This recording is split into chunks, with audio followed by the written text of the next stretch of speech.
Seja bem-vindo ao canal Futebolaço, eu sou o Dieguinho. Bom, galera, tá entrando no ar mais um pós-jogo do Dieguinho, de Vasco da Gama 3, Inter de Miami 0.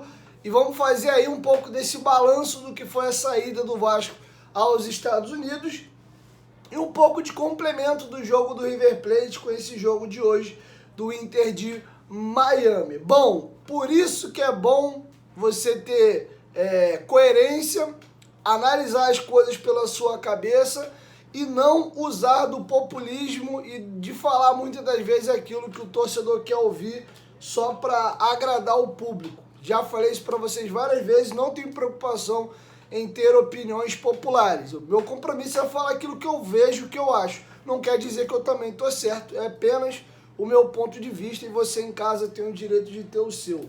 Dito isso, Vasco venceu hoje por 3-0 e eu gostei muito mais do jogo do River Plate do que o jogo de hoje.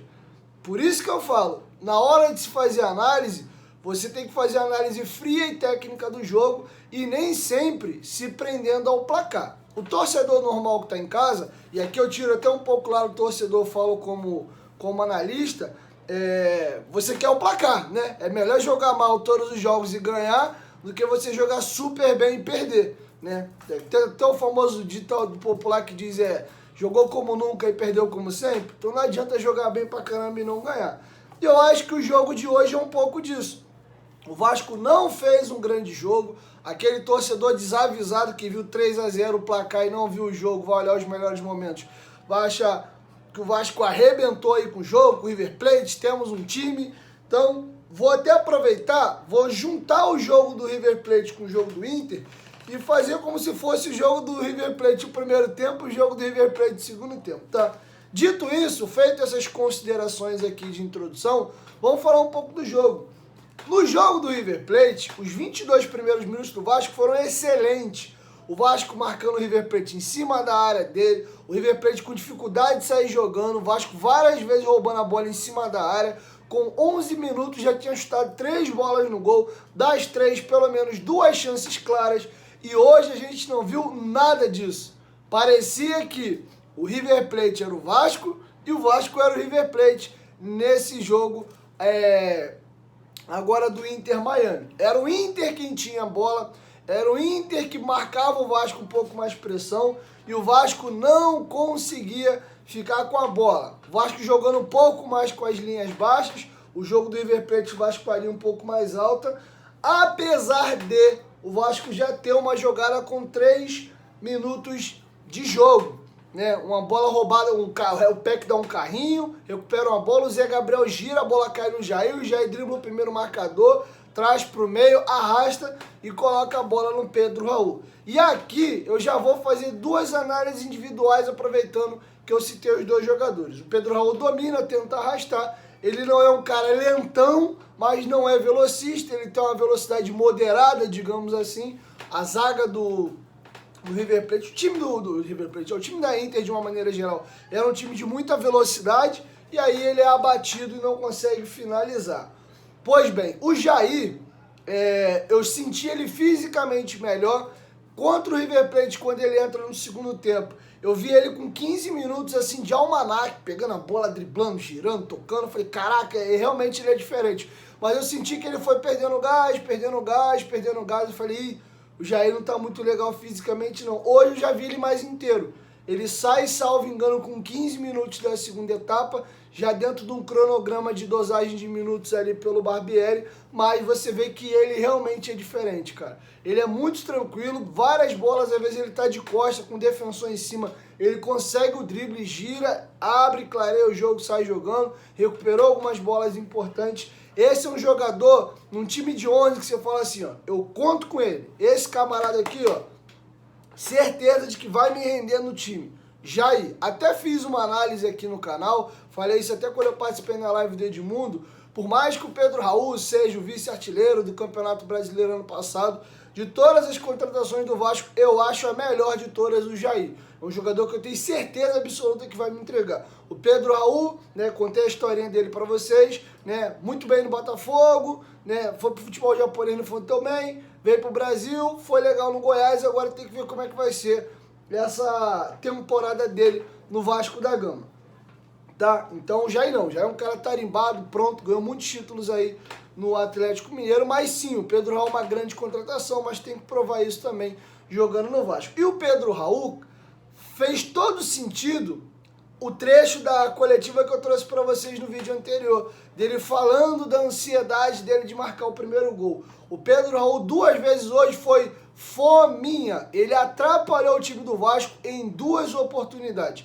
Tem uma jogada construída, que a bola vem do Egnaldo, o Egnaldo vai dar no Nenê, ele erra, a bola passa, chega no Pedro Raul, ele domina, o Peck entra sozinho. É só ele rolar no Peck. Se o Peck ia fazer o gol, se o Peck ia perder, se ele ia dar pro meio da área, era problema do Peck. Mas jogada certa, ele dominar e dar no Peck. Mas não, na ânsia de fazer o gol, ele domina, gira para ficar de frente pro gol, acaba caindo até na canhota e ele tenta bater, a zaga trava, se eu não me engano, gera até um escanteio. Mas ele errou. E teve uma jogada também no segundo tempo. Não lembro exatamente como a jogada começa, metem uma bola no Pedro Raul, ele domina, tem 2 defensores em cima dele, é para dominar e colocar no Nenê. O Nenê entra sozinho, é aquela bola que ele já domina ajeitando, ele já cairia dentro da área e é ele o goleiro. Não dava tempo nem da zaga chegar, porque ele já tinha aberto um pouquinho, e aí era só dominar e finalizar rápido, se ele ia fazer o gol ou não de novo. Aí já era um problema do Nenê. Mas o Pedro Raul, por 2 vezes hoje, ele foi fominha. Queria ele tentar fazer o gol. De novo, eu acho que ele tá entrando numa pilha errada, né? Foram 2 amistosos.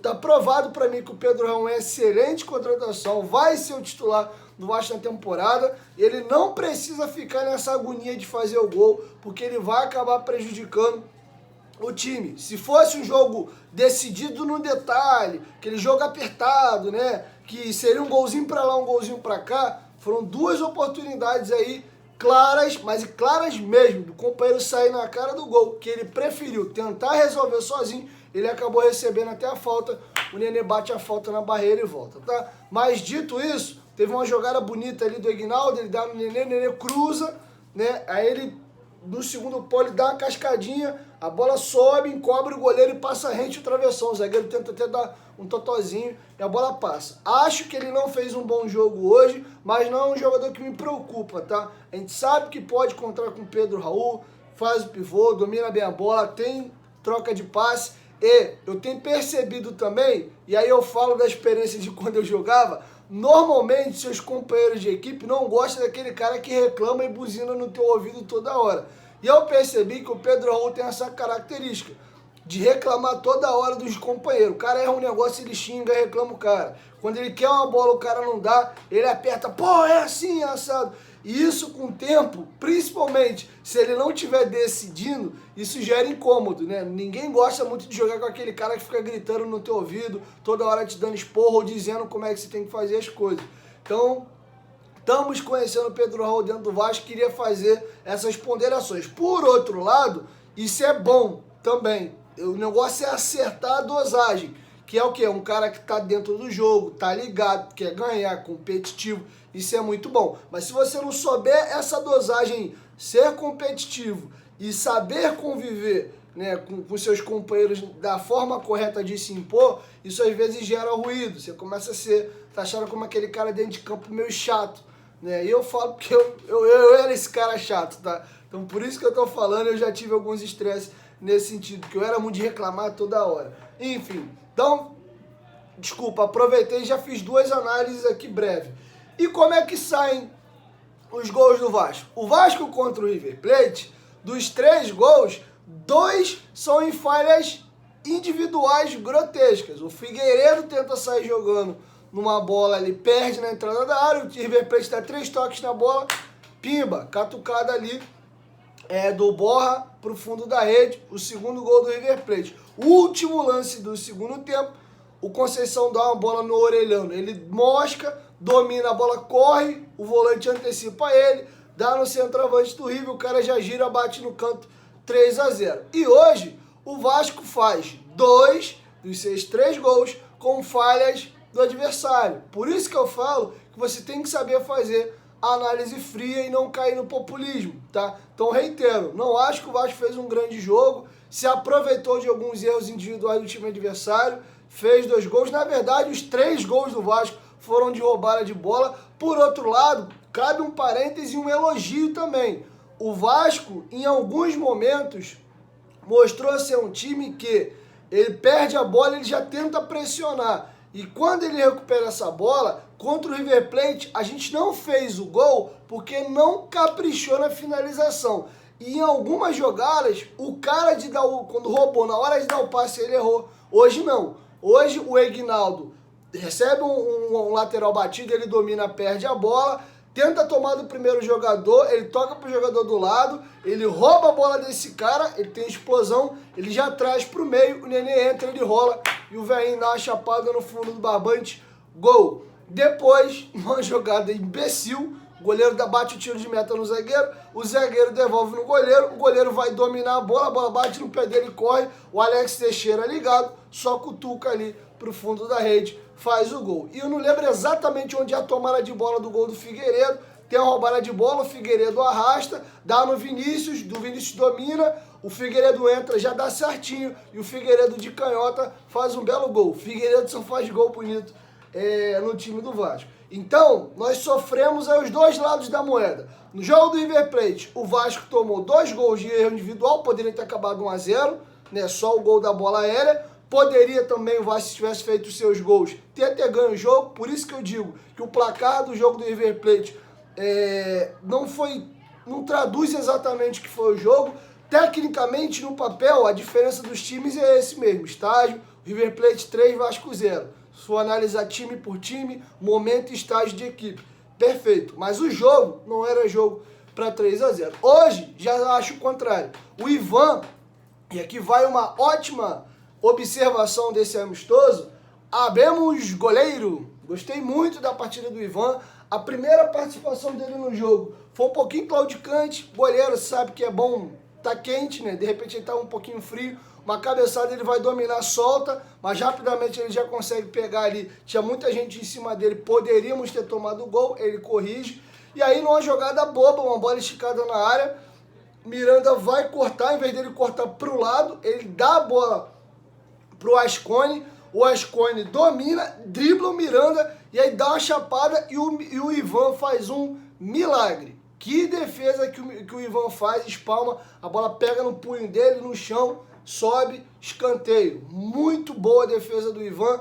Depois também tem uma bola enfiada nas costas do Miranda, o Miranda perde na velocidade pro atacante do Inter de Miami, ele sai grandão, estica o peito, faz uma bela defesa. Gostei muito da partida do Ivan. Se mostrou um goleiro seguro, de verdade. Acho que a gente tem tudo para ter um grande goleiro. E com a chegada do Léo Jardim, você tem um reserva à altura ali batendo na porta e vai ter que fazer com que o Ivan fique ligadaço. Mas gostei muito, se mostrou um goleiro seguro. Em momento algum se ficou com medo da saída de jogo dele ou quando o adversário ia no mano a mano. E goleiro bom é goleiro que faz defesa difícil, e ele fez pelo menos 2 defesas importantes aí. Gostei, é um primeiro jogo, mas a gente tem um histórico dele. O histórico dele da Ponte Preta é maravilhoso, foi para a seleção brasileira principal, veio para o Corinthians. Como é que joga com o Cássio? Não tem como, ficou esperando a dele, teve uma lesão importante, ficou um período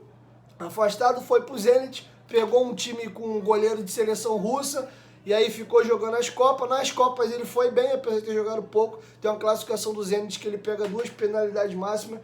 Então é um goleiro que tem sim um potencial muito grande para ser o grande goleiro do Vasco. E aí o Léo Jardim, de repente, mais uma vez aí vai vir para ser reserva. Quem sabe, de repente, tem até 2 goleiros, né? Bota um goleiro pro time de Copa, um goleiro para a Liga Principal. Isso acontece muito aí nos campeonatos europeus, tá bom? Então já tô aproveitando aqui, sem fazer de ordem cronológica, é um amistoso, então é mais para observações, tá? Então eu tô pontuando uma coisa ou outra aqui. Aproveitando que eu falei do gol que o Vasco toma contra o River Plate de uma bola aérea, da bola cortada errada do Miranda, ponto importante para citar.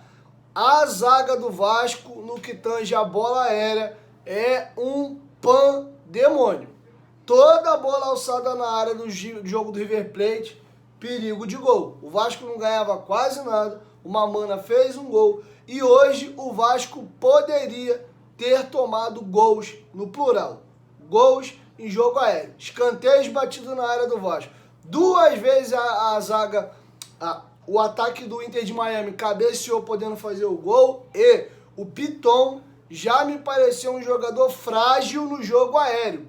O gol do Mamana é uma bola batida pelo Nacho na área, o Mamana grandalhão bom no jogo aéreo. Ele sobe por cima do Piton, pimba, cabeceia, faz o gol. Hoje tem uma bola cruzada da esquerda para a direita, né? Cai do lado esquerdo de defesa do Vasco. O jogador sobe, ganha dele no jogo aéreo, cabeceia, a bola pega até na bochecha da rede. O Ivan pula, a bola passa perto. Isso no segundo tempo. Teve uma outra bola também similar a essa e o Piton não vai bem no jogo aéreo, tá? O Léo é um zagueiro regular no jogo aéreo. O Anderson Conceição, por exemplo, na cabeça é um monstro, né? Você pode questionar algumas outras valências dele, mas no jogo aéreo, Conceição é uma torre, irmão. Para passar a bola aérea nele é um pandemônio. Ele ganha praticamente tudo. Ele é muito bom no jogo aéreo. Já o Léo não tem essa característica. E o Miranda muito menos. O Vasco teve um ano de 2021 horroroso em 2020. 2021 o Miranda não jogou. Mas vocês lembram da zaga do Vasco de 2020, que muitas das vezes jogava ele, Castan, o Henrique naquele jogo do Ramon Menezes, muitas vezes jogava como zagueiro pela esquerda, e bola alçada na área do Vasco era o inferno. O melhorzinho do nosso jogo aéreo era o Castan, mas ainda assim já não estava tão bem também no jogo aéreo. Então isso me preocupou muito. Toda a bola levantada na área do Vasco era um perigo, tá? Sobre Zé Gabriel, passados os 2 jogos.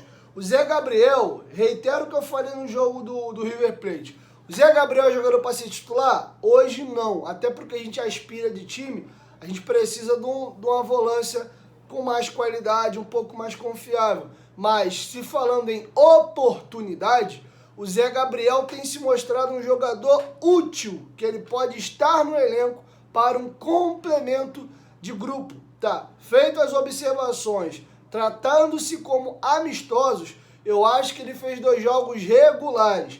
Ele cometeu alguns erros? Cometeu. O Zé Gabriel não é um jogador nota 8, nota 9. Então, por isso, ele vai cometer erro aqui, erro acolá. Mas, por exemplo, fisicamente, achei ele 2 volantes que o Vasco levou a campo. Um cara muito inteiro, correndo os 90 minutos, correndo, recuperando bola, dando carrinho, não vi em momento algum puxando perna. Então, fisicamente, ele se preparou bem, então tá inteiro. É um jogador que ele tem uma certa qualidade na saída de passe. De vez em quando ele se precipita, principalmente os passes de virada de jogo pelo chão. As invertidas de bola dele sempre são muito boas. Mas hoje, por exemplo, teve uma bola que ele foi inverter, que ele deu contra-ataque pros caras, pelo menos 2 vezes. Mas vamos dar um pouco de crédito também, começo de temporada, às vezes a perna tá pesada. Mas eu acho que ele é um jogador que tá para estar no grupo. Por exemplo, o Di Luca, que veio aí como uma aposta, um jogador que a gente não conhece muito, eu não sei se, por exemplo, ele vai render mais que o Zé Gabriel. O Zé Gabriel eu já sei o que esperar dele. O Di Luca eu quero ver. Então, nesse aspecto, às vezes a gente gosta do novo só porque não conhece, e às vezes está trazendo algo parecido com o que a gente tem em casa. O De Luca é um jogador primeiro volante, mas mais de característica de construção do que ser aquele cara firme. O Zé Gabriel já jogou até de zagueiro no Inter, então é um cara que tem uma característica de uma pegada, mas eu acho que ele tem uma série de bola interessante. Eu acho que falta o Zé Gabriel, às vezes, ler melhor o jogo. Às vezes ele toma alguma decisão errada de bobeira e alguns carrinhos também desnecessários, tá? Então aproveitei e falei aqui dos volantes. Um cara que entrou e melhorou muito o jogo do Vasco no segundo tempo, Figueiredo. Figueiredo hoje eu acho que não pode estar fora do time do Vasco. Tá, com todo mundo disponível aí, se o Vasco não contratar mais um ponta esquerda, eu acho que tem que trazer esse cara de perna direita que joga de pé invertido para trazer para dentro. Hoje eu trago o Peck para o banco, considerando que o Peck é um ponta direita, briga ele e o Orelhano por uma posição, e o Orelhano foi contratado para ser o titular. Então o Peck tem jogou hoje na direita e jogou o jogo do River Plate também. O Orelhano não estava no banco, que hoje não jogou porque sentiu a coxa, mas acho que naquele lado esquerdo, onde joga Ignaldo, onde jogou Eric Marcos, acho prefiro o Figueiredo jogando ali. É um jogador que finaliza muito bem, é um cara que ajuda na recomposição. Uma coisa, por exemplo, que eu senti falta, não sei se é porque ainda não está tão bem fisicamente, mas eu percebi que o Orelhano tinha muita qualidade com a bola no pé no jogo do River, mas defensivamente ele é mais baixinho. Por incrível que pareça, ele tem menos corpo do que o Peck. O Peck é meio franzino, mas o Peck tá um pouco mais troncudinho.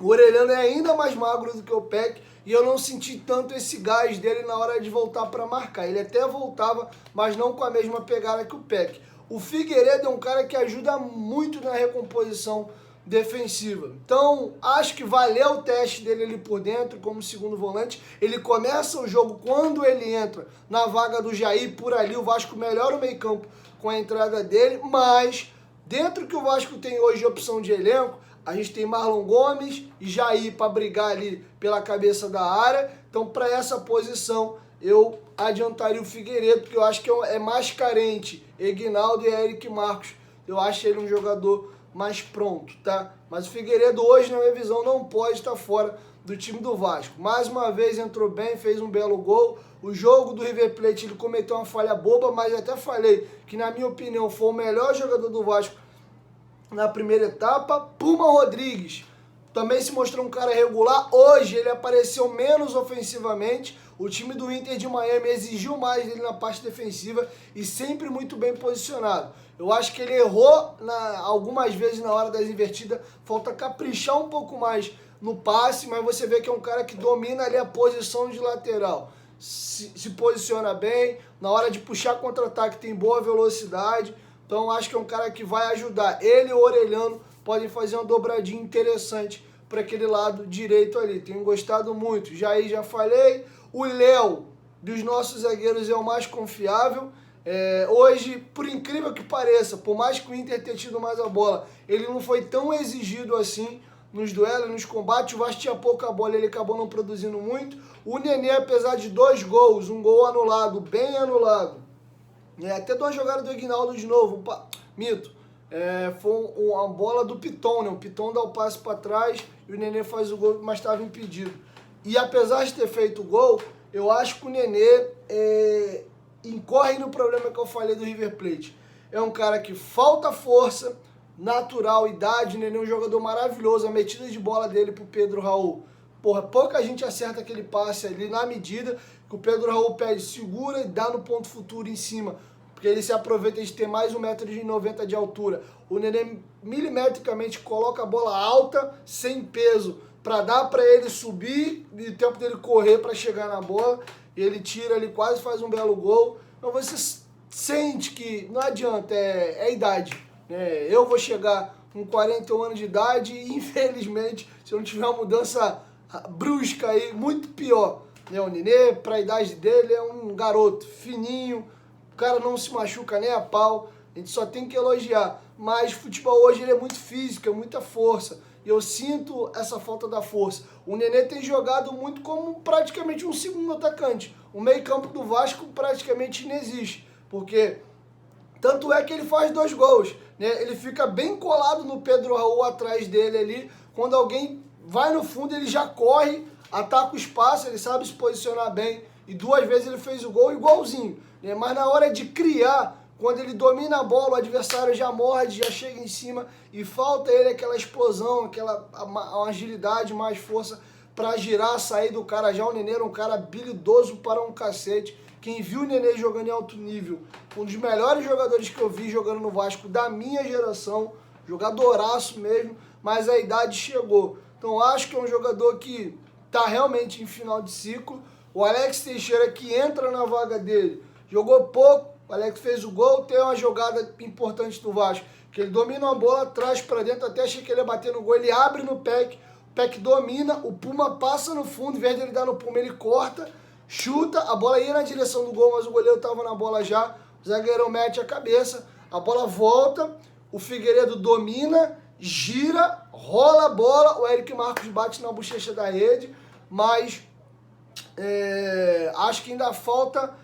aliás, foi pouco para analisar a partida do Alex, tá? importante ele fazer o gol, sabe que o gol traz uma confiança para o jogador. Vamos ver se realmente qual é a posição que ele vai adotar nesse ano, se vai ser ali por dentro como meia, como ponta, como atacante. Eu hoje acho que é uma incógnita aí qual realmente é a posição do Alex. Aquele Alex, velocidade, driblando pra caramba, lembrando que os pontas hoje tem que voltar muito para recompor.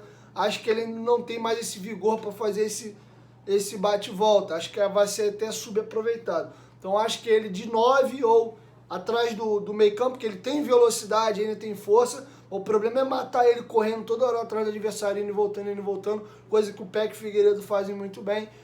Para ele, acho que vai pegar um pouquinho isso. Então, de repente, a meia mesmo, um meia mais atacante, um cara de fazer um 2, finalizar. O Alex bate muito bem na bola. Enfim, então acho que realmente pode ser a posição melhor para ele. Inclusive, ele estava jogando assim no Besiktas antes de vir ao time do Vasco. O Ignaldo hoje errou muito, apesar da assistência, tomada de decisão, coisinha boba, é garoto, é jovem, tem muito para evoluir. O Peck é aquela mesma coisa, vontade de sempre, tenta muito, às vezes erra, mas é um jogador que não se esconde. Acho que se o Peck melhorar a tomada de decisão dele, ele pode ser um grande jogador, mas ainda falta um pouquinho. O Vasco precisa de um ponta mais decisivo, aquele cara que decide jogos com frequência. O Peck acaba decidindo pouco. Ele ajuda muito, ele é voluntarioso. Tem uma jogada linda hoje dele que ele domina, gira em cima do cara ali, quase sem espaço, arrasta, leva para o fundo, bota para dentro da área, a zaga corta. Ele participa bem do jogo, gosto do Peck, mas ponta é aquele cara que hoje decide. Tem que ser um cara que tem que decidir mais. Eu acho que o Peck acaba decidindo pouco.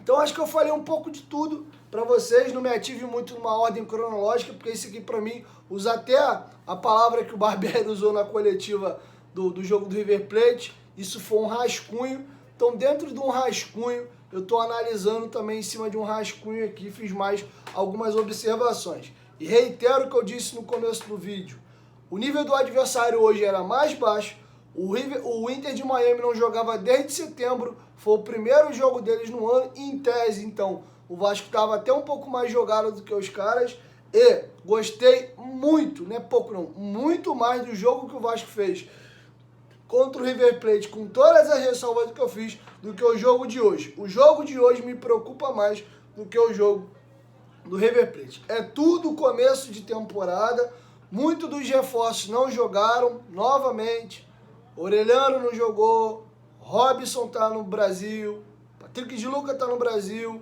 o Jair não jogou o jogo inteiro. Esses jogadores vão ganhar entrosamento, vão subir de rendimento. Muitas das peças aí, fisicamente e tecnicamente, muitas das peças que estão jogando aí não serão os titulares. Vão chegar outros reforços ainda, mas dentro do que o Vasco tinha de time hoje, foi uma atuação ok, com um placar mentiroso. O Vasco não jogou para ganhar hoje de 3-0. Assim como o jogo do River Plate foi mentiroso. O jogo poderia ter sido, considerando as falhas individuais dos 3 gols do River, o Vasco ter feito 3 gols, ter feito 2 gols. Se tivesse uma noite iluminadíssima, oportunidade apareceu fazendo todas, poderia até ter ganho o jogo, né? Ou se você tira ali uma falha individual ou outra, o Orelhano não dá um mole, ou o Figueiredo não dá um mole do outro lado, tira um golzinho do River, um 2-2, um 3-2, um 2-1, um 3-1, um 3-2.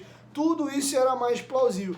Assim como hoje, considerando aí que, pô, o Vasco aproveitou todas as oportunidades, a falha do Miranda lá, que o Ivan fez um milagre, gol dos caras.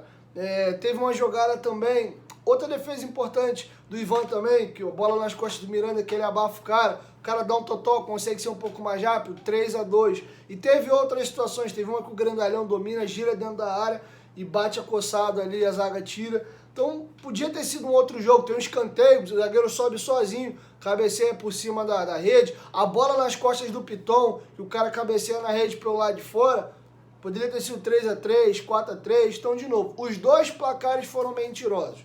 O Vasco não tinha que ter perdido de 3-0 para o River Plate, e hoje o Vasco não tinha que ter ganho o Inter por 3-0, se você vê realmente o que foi o jogo. Mas futebol não tem isso, futebol é competência. O adversário vacilou, você vai lá e faz o gol. Então foi 3-0 no primeiro jogo, o River teve a sua competência, e hoje o Vasco foi competente, 3-0. Saldo sai zerado aí dos Estados Unidos. Tem muito trabalho ainda pela frente. O Vasco precisa urgentemente de um zagueiro de perna direita.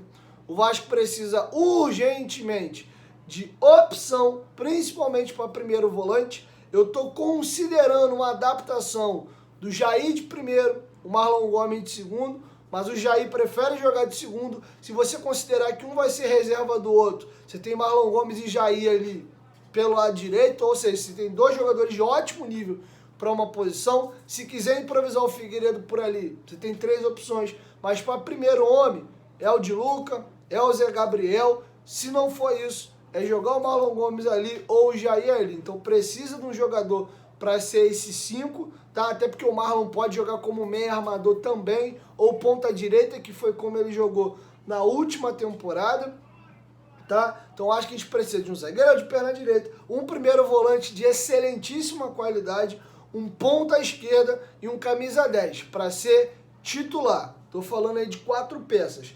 Se for aliviar um pouco, 3. Bota aí Jair, Marlon Gomes, um meio de campo mais móvel. Vai ter que ter um 10 ali que tem uma pegada legal também.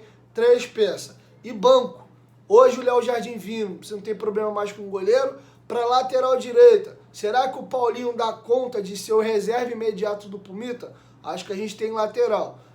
O Puma machucou aí, ele é jogador de seleção, tá? Vai ser convocado, vira e mexe. É o Paulinho que vai aguentar o Rojão? A gente não sabe. O moleque tem 17 anos, jogou um pouquinho hoje aí. Então, dependendo aí do estadual, tem que vir um lateral direito. O Gabriel Dias é um lateral de força. A gente não sabe como é que ele vai voltar depois da cirurgia de joelho dele. Lado direito, o Vasco precisa de 1 ou 2 zagueiros até para aquele lado ali. O próprio Robson que veio, não sei. Vamos ver, ele não veio muito bem não. Na esquerda, acho que o Anderson Conceição compõe bem. O Léo, bom. Se puder trazer um cara ainda melhor que ele, melhor ainda, maravilha. Aí você ganha opção até pela lateral esquerda ali, para jogar com o Léo ali também, se você quiser. O Piton, tenho gostado do trato dele com a bola. É um lateral que lembra um pouco, entre aspas, aquela jogada do Léo Moura de cortar para dentro, tem esse drible por dentro. O Juninho Capixaba fazia isso no Fortaleza. O próprio... Não, o Fagner era um lateral demais no fundo. O Fagner não era de driblar muito pra dentro, não. Mas, enfim, o Jorge, hoje, que tá no Fluminense, jogou no Flamengo, Palmeiras, Santos, esse cara não é aquele cara agudo, é um cara de construção, tabela, jogo curto. Então, eu tenho gostado disso nele. Virada de bola, drible, associação. Ele no mano a mano com o adversário, ele até não tem marcado mal, não. Tem fechado direitinho. Mas quando a bola é alçada na área, para ele disputar na cabeça, eu acho um perigo. Você pega pontas aí de estatura, bom de jogar. Bruno Henrique, por exemplo. Exemplo perfeito. Ponta de estatura que pula igual caramba. Botar o Bruno Henrique cai no lado e bola alçada na área, o Piton vai marcar o Bruno Henrique. Vai atropelar ele e vai sair gol pra caramba. Então isso tem me preocupado. E eu acho que não tem muito como ajustar, porque bola aérea ou você tem ou você não tem. Eu, por exemplo, sempre morri de medo de subir para cabecear. Eu fazia mais um número ali, mas eu sempre fui horrível no jogo aéreo. Às vezes o cara tem um pouco de medo, não é muita dele. Tem cara não, mano, que é dom. O Yuri pequenininho, como é que o Yuri não pulava, subia? Dificilmente o Yuri perdia uma jogada aérea. Um cara de estatura baixa. Então acho que isso é dom mesmo, impulsão, confiança também, não ter medo, porque cotovelo voa, cabeça com cabeça também rasga supercílio. Então é um cara que tem que ter um pouco de dom, de genética, de instinto para isso e culhão, de certa forma também. Porque, inclusive, pouca gente sabe, mas existem mais lesões de cabeça no futebol do que joelho, tornozelo, panturrilha. A lesão mais recorrente, consideradas graves no futebol, é cabeça, tá? Corte de supercílio, às vezes Deus o livre até uns traumatismos mesmo, dessas pancadas na cabeça. Acontece com muita consistência. Não à toa o nosso goleiro Thiago Rodrigues usa aquela máscarazinha do Batman e Peter Cech eternizou aquela máscara no rosto. Tem muito choque de cabeça, tá? E eu acho que isso aí não vai ter muito pra onde correr, não. Ele tem deficiência nessa bola aérea aí, mas com a bola no pé eu tenho gostado bastante. tá bom? Puma também é confiável, então acho que a gente precisa contratar umas peças ali em banco de reservas também. Hoje, inclusive, as opções imediatas do Vasco no banco para as pontas, considerando que o Peck briga com o Orelhano, é o Peck, para a esquerda é o Egnaldo, se não é Egnaldo, é o Eric Marcos. Então, o banco, a gente não tem nenhum 11 titular, e quando você olha para o banco, é muita molecada. Então, o Vasco tem que contratar pelo menos 3 titulares e também começar a trazer uma galera para rechear aí esse banco de reservas, tá bom? Então é isso, acabou a brincadeira, o Vasco volta nos Estados Unidos, salvo engano, segunda-feira, já tem um jogo quarta-feira contra a Portuguesa. Pelo andar da carruagem, não deve ir o time titular. Se for, vai ser um mistão. De repente, a galera que jogou no segundo tempo aí, um ou outro titular que estiver mais inteiro, porque a viagem dos Estados Unidos para cá é um pouquinho longa. O Vasco deve vir, chegar na segunda-feira cedo. Se o jogo fosse na quinta, chega, desembarca, folga na terça, treina na quarta, joga na quinta. Chegando na segunda, chega de voo, aí ele folga no dia seguinte, já vai pro jogo na quarta-feira. Pode até acontecer, tá? Mas eu acho que deve acontecer talvez um mistão. Alguns titulares no banco, os reservas jogando de titular, e aí de repente assim, inverte, né? O reserva começa jogando e o titular no banco. O Ivan que jogou pouco, de repente começa. O Jair que não jogou tanto, de repente começa a sair no intervalo. O Figueiredo que jogou primeiro, não jogou segundo, veio no segundo tempo, começa jogando. Alguma coisa nesse sentido talvez aconteça. O Robson que ficou aqui, já faz uma zaga com o Léo, ou sai o Léo, faz uma zaga Robson e Anderson Conceição. Paulinho, de repente, experimenta o moleque aí no jogo de Carioca, segura o Puma um pouquinho. Enfim, Paulo Vitor que foi bem no Carioca, quer ver um pouquinho mais, segura o Piton, começa com o Paulo Vitor, Piton entra na segunda etapa. Então, de repente, algumas mudanças nesse sentido podem acontecer. É cedo ainda, estamos falando aqui num sábado, vamos aguardar aí as informações no decorrer da semana. Obviamente eu vou trazer todas elas para vocês aqui. Então é isso, meus pós-jogos vocês sabem que não são tão longos assim, mas se tratando de pré-temporada, fiz um pós-jogo de uns 30 minutos contra o River, mais uns de 30 hoje, porque a ideia aqui é fazer toda essa observação, beleza? Então é isso, galera, 1, 2, 3, futebolaço, amanhã próximo da hora do almoço, nossa primeira edição do dia, depois na parte da tarde a segunda. Possivelmente amanhã serão 2 vídeos só, amanhã é aniversário do meu primo, eu vou lá comemorar o aniversário dele na parte da noite, então dificilmente eu consigo fazer 3 vídeos amanhã, mas a gente volta à nossa programação normal na segunda-feira e se tudo der certo, está confirmado, mas, né, sei lá, acontece alguma coisa aí, o Edmundo vai ser o nosso convidado do Futebolaço Podcast, episódio número 67, segunda-feira às 8 da noite. Então quem não é inscrito lá no nosso podcast, já se inscreve lá, beleza? 1, 2, 3, Futebolaço, tamo junto, família, qualquer momento que volta, nós estamos juntos, valeu, fui!